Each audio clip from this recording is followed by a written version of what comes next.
Hello, this is Ray Main here again with today's Bible reading. Today we're going to be reading in the book of Exodus, chapter 12. And the Lord spake unto Moses and Aaron in the land of Egypt, saying, This month shall be unto you the beginning of months. It shall be the first month of the year to you. Speak ye unto all the congregation of Israel, saying, In the 10th day of this month they shall take to them every man a lamb according to the house of their fathers, a lamb for an house.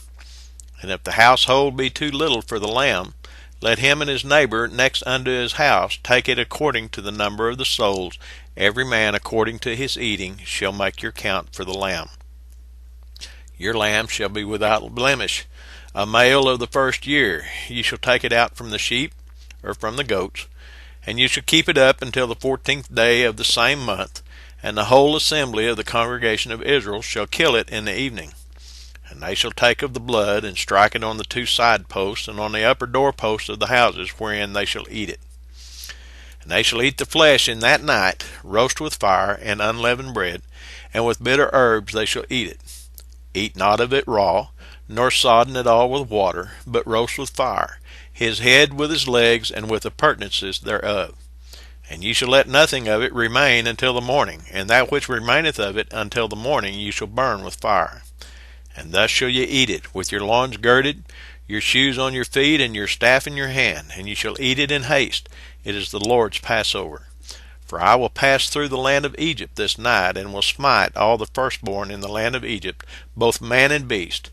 And against all the gods of Egypt I will execute judgment. I am the Lord. And the blood shall be to you for a token upon the houses where ye are. And when I see the blood, I will pass over you, and a plague shall not be upon you to destroy you, when I smite the land of Egypt. And this day shall be unto you for a memorial, and ye shall keep it a feast to the Lord throughout your generations. Ye shall keep it a feast by an ordinance forever. 7 days shall ye eat unleavened bread. Even the first day ye shall put away leaven out of your houses. For whosoever eateth leavened bread from the first day until the 7th day, that soul shall be cut off from Israel. And in the first day there shall be an holy convocation, and in the 7th day there shall be an holy convocation to you. No manner of work shall be done in them, save that which every man must eat, that only may be done of you. And ye shall observe the feast of unleavened bread, for in this selfsame day have I brought you armies out of the land of Egypt. Therefore shall ye observe this day in your generations by an ordinance forever. In the first month, on the 14th day of the month at even, you shall eat unleavened bread, until the 21st day of the month at even. 7 times shall there be no leaven found in your houses. For whosoever eateth that which is leavened, even that soul shall be cut off from the congregation of Israel, whether he be a stranger or born in the land. Ye shall eat nothing leavened. In all your habitations shall ye eat unleavened bread. Then Moses called for all the elders of Israel, and said unto them, Draw out and take you a lamb according to your families, and kill the Passover. And ye shall take a bunch of hyssop, and dip it in the blood that is in the basin, and strike the lintel and the 2 side posts with the blood that is in the basin. And none of you shall go out at the door of his house until the morning. For the Lord will pass through to smite the Egyptians. And when he seeth the blood upon the lintel and on the 2 side posts, the Lord will pass over the door, and will not suffer the destroyer to come in unto your house to smite you. And ye shall observe this thing for an ordinance to thee and to thy sons forever. And it shall come to pass, when ye be come to the land which the Lord will give you, according as he hath promised, that ye shall keep this service. And it shall come to pass, when your children shall say unto you, What mean ye by this service? That ye shall say, It is the sacrifice of the Lord's Passover, who passed over the houses of the children of Israel in Egypt, when he smote the Egyptians, and delivered our houses. And the people bowed the head and worshipped. And the children of Israel went away, and did as the Lord had commanded Moses and Aaron, so did they. And it came to pass that at midnight the Lord smote all the firstborn in the land of Egypt, from the firstborn of Pharaoh that sat on his throne, unto the firstborn of the captive that was in the dungeon, and all the firstborn of cattle. And Pharaoh rose up in the night, he and all his servants, and all the Egyptians, and there was a great cry in Egypt, for there was not a house where there was not one dead. And he called for Moses and Aaron by night, and said, Rise up, get ye forth from among my people, both ye and the children of Israel, and go, serve the Lord as ye have said. Also take your flocks and your herds, as ye have said, and be gone, and bless me also. And the Egyptians were urgent upon the people that they might send them out of the land in haste, for they said, We be all dead men. And the people took their dough before it was leavened, their netting troughs before being bound up in their clothes upon their shoulders. And the children of Israel did according to the word of Moses, and they borrowed of the Egyptians jewels of silver and jewels of gold and raiment. And the Lord gave the people favor in the sight of the Egyptians, so that they lent unto them such things as they required, and they spoiled the Egyptians. And the children of Israel journeyed from Ramses to Succoth, about 600,000 on foot that were men, besides children. And a mixed multitude went up also with them, and flocks and herds, even very much cattle. And they baked unleavened cakes of the dough which they brought forth out of Egypt, for it was not leavened, because they were thrust out of Egypt, and could not tarry, neither had they prepared for themselves any victual. Now the sojourning of the children of Israel who dwelt in Egypt was 430 years.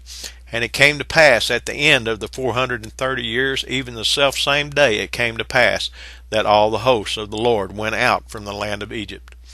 It is a night to be much observed unto the Lord for bringing them out from the land of Egypt. This is that night of the Lord to be observed of all the children of Israel in their generations. And the Lord said unto Moses and Aaron, This is the ordinance of the Passover. There shall no stranger eat thereof. But every man's servant that is bought for money, when thou hast circumcised him, then shall he eat thereof. A foreigner and a hired servant shall not eat thereof. In one house shall it be eaten. Thou shalt not carry forth aught of the flesh abroad out of the house, neither shall ye break a bone thereof. All the congregation of Israel shall keep it. And when a stranger shall sojourn with thee, and will keep the Passover to the Lord, let all his males be circumcised, and then let him come near and keep it, and he shall be as one that is born in the land, for no uncircumcised person shall eat thereof. One law shall be to him that is homeborn, and unto the stranger that sojourneth among you. Thus did all the children of Israel, as the Lord commanded Moses and Aaron, so did they. And it came to pass the selfsame day that the Lord did bring the children of Israel out of the land of Egypt by their armies. So we see the completion, at least this part of the story, that the children of Israel finally, Pharaoh let the children of Israel go whenever it became too much for him to bear. And you know, it's easy to talk about Pharaoh in the book of Romans, the 9th chapter, I believe it is. It said, For this selfsame reason I raised thee up, that I might show my power in thee. Every time that Moses was sent in front of Pharaoh by God, he told him, said, you go in there and you tell him. You remember? Each and every time. You go tell him, but I'm going to harden his heart. Almost seems unfair, doesn't it? But God called Pharaoh. Pharaoh was called of God. You've got to remember that. He was called of God, but he was called for a purpose. He was called for a time and a season. I personally believe that we're all called for a time and a season. We're all called for a purpose. We need to pray that it's not such a purpose as Pharaoh was. Said in every great house there are houses to honor and houses of dishonor. I would like to be a servant of honor, not of dishonor. That's how we need to pray, folks. God bless you. Something to contemplate, something to meditate on. We'll talk to you tomorrow.